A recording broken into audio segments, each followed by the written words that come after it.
know you're going to enjoy it. Now, if you're into preserving and into making really good foods right out of your garden, you want to do it all year long, I got just the person to talk with you about that. Beth Kocsis is on the line with us this morning, Penn State Extension. We are talking about canning and freezing and all of those wonderful things. We're going to focus on freezing your produce. And Beth, good morning to you. Good morning. Thanks so much for having me here. I'm glad you're here. Our visit is presented by Marcus & Mack, voted best law firm and best personal injury lawyer 4 years in a row in the Best of Indiana County contest. Visit them online at marcusandmack.com. Beth, there are foods that are more appropriate for freezing than others, aren't there? Yeah, there are. So any watery foods like lettuces, they're not going to freeze well. When you thaw them, they kind of have that water loss. You're also not going to be able to freeze like emulsions, like sour cream, that sort of thing, just because they don't, when they thaw, they kind of, they can't get put back together. But there are a lot of foods that you can freeze. And the advantages of freezing, you retain that good natural color and flavor.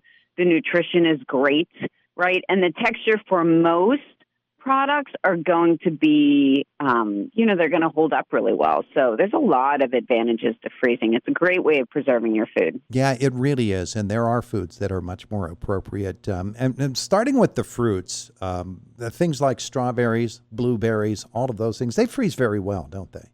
They do. They freeze very, very well. That's a great way of preserving. And, there are different kinds of packing that you can do with your fruits.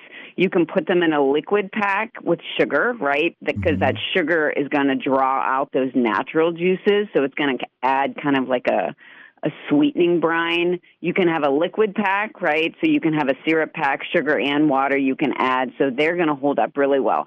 And the nice thing about freezing fruit is that if you freeze them individually, let's say we have blueberries, right? And we want to freeze blueberries and then take them out a little bit of a time to use them. So like you want to, use blueberries in your pancakes. You can tray pack them so you can kind of freeze them quickly. And then once they're frozen, then you can put them in a freezing container. And so they freeze individually. So you don't have that big clump of blueberries when you only want to use a few of them for your pancakes, for example. I thought that we were the only ones that did that in our family. We put them on a cookie sheet, we put them in the freezer, they freeze, and then we put them in a container. And you're right. They're individual berries then. They freeze that way. Tray pack. Yeah, tray pack is a great way of preserving your food. Yeah. Now, strawberries are interesting to me because you can freeze them whole, you can freeze them sliced, right?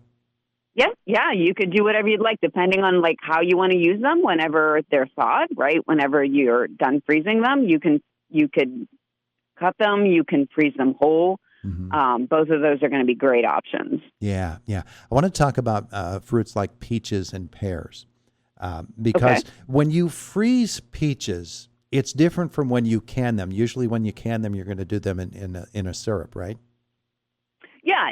So peaches, you can dry pack them, right? So you don't need to add liquid if you don't want to. That texture is going to be fine. But if you do want to freeze them in kind of a sugar pack, that's fine as well. Really, it's kind of your personal preference for that. Yeah, and they have But you do want to. Oh, sorry for interrupting. Go ahead. No, I was just going to say they have a more peachy flavor to me when I freeze them than when I can them. Mm-hmm.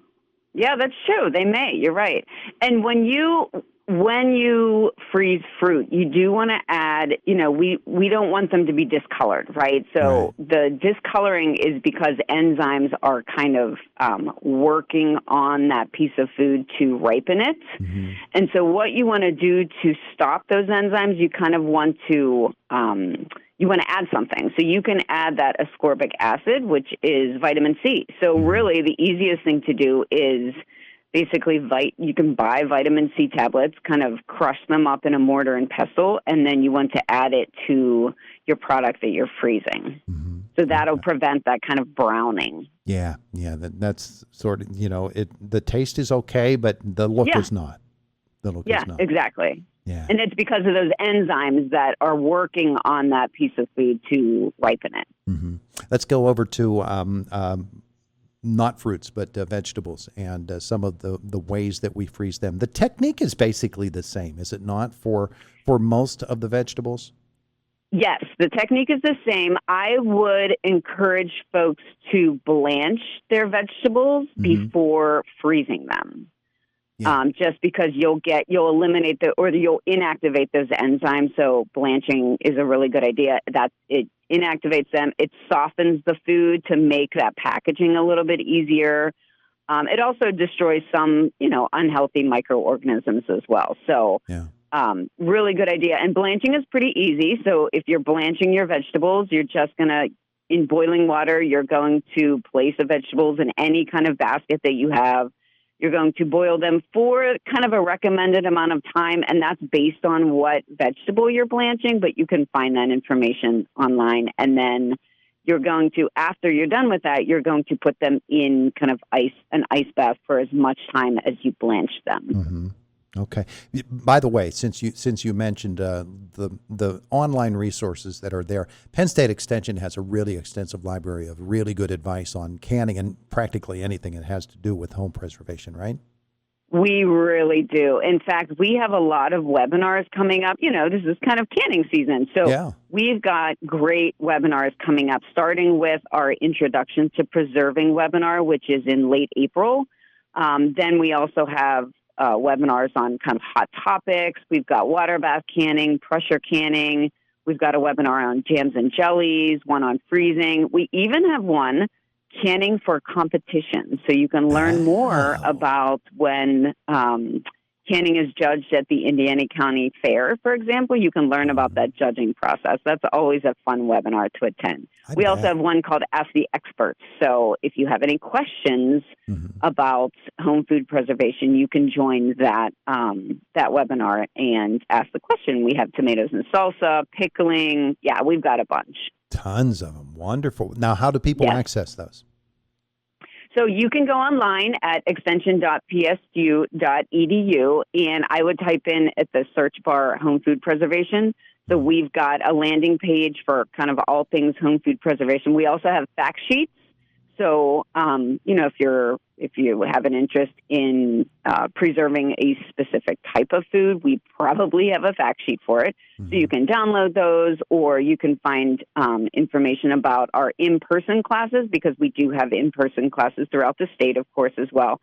And then you can find information on our webinars as well. The nice thing about webinars is that if you can't join day of, we send a recording out for all registered participants. So you would still have that to access. Yeah. What a great idea. That's wonderful. Okay. We're talking with Beth Kocsis this morning, Penn State educator for and specifically food preservation, and we're talking freezing today. I mentioned with peaches how they have a different, more peachy taste when you freeze them as opposed to when you can them. And canning them in the syrup is wonderful as well. It works that way with some vegetables too, and I'm thinking particularly of beans. Our green beans, we can a ton of those, but I really love fresh green beans that are steamed out of the garden. That's just wonderful. And freezing gives us the opportunity to catch a little bit more of that flavor, doesn't it? Yeah, I think it does. And again, it is just, in my opinion, it's the best way of preserving. It's low cost. Everyone has a freezer. You're not heating up your kitchen like you would for canning. It's great. And the food in there is safe indefinitely. Now, there are times that, there's kind of in a sense, like a shelf life for quality, but that it's a quality kind of time. It's not a safety time. So, if you've prepared that product safely, it is going to be safe in your freezer. Yeah. And by June, you're growing new beans and you're getting those out of the garden anyway. So basically, exactly. you can get them through the winter and into the spring, and then you can get your fresh ones right out of the garden. With beans, green beans in particular, or yellow beans as well. You can mix green and yellow. That's perfectly fine. You might get a little bit of a different flavor out of both of them. But the blanching process is really highly recommended there too, right? It is, yes. The blanching process is really highly recommended for any of our vegetables. And again, it doesn't take up a lot of time. You can either steam blanch them or you can, boiling water blanch them. And then again, you're moving them to a kind of an ice bath for the amount of time that you blanch them. It just inactivates those enzymes, so they're going to stop that ripening process. Mm-hmm. And again, we don't do that as much for fruit because we're mostly eating them kind of raw. So the blanching process is not as important. But if you're adding that ascorbic acid, you're going to prevent that browning. Yeah. Freezing corn is something that's really big in our household, too. You shave it off of the cob, and there's so much sugar in corn anyway that it really is a great, great product when you get that thing out. And again, we never boil them in water. We always steam them because it just seems to maintain the taste a little bit better. Yeah, great idea. And that's a nice thing to do to tray pack because you can freeze those, kernels individually, freeze them for a good hour, right? And then you could package them in any kind of packaging that you're using to freeze it. Yeah, see, that's something I hadn't thought of, is tray packing them. That's a great idea. Mm-hmm. All right, Beth, there's so much to talk about and so much fun, and to enjoy those foods all year long. It's a wonderful thing. Really is. Some of those other foods, we're going to have to can them, and canning is perfectly fine and wonderful too. But there are things that we can freeze and really have a great time with. I wanted to ask, before we go away, apples. Generally, are we going to slice those up to freeze them? Is that better? Yes, I would slice them up, and then I would add that kind of ascorbic acid solution to prevent browning, and then I would freeze them that way for sure. Yeah. All right. Good shape. And again, Penn State Extension has wonderful resources online where you can attend, as Beth was saying, webinars, and there are other printed materials that you can download as well. Beth, the website again for that? It's extension.psu.edu. And then again, there's a search bar, so I would probably just put home food preservation, and it will take you to our landing page. Beautiful. This has been fun, Beth. Thank you. Yeah, my pleasure. Have a wonderful day today. Thank you. You do the same. Happy Easter. It's Indiana in the Morning on WCCS.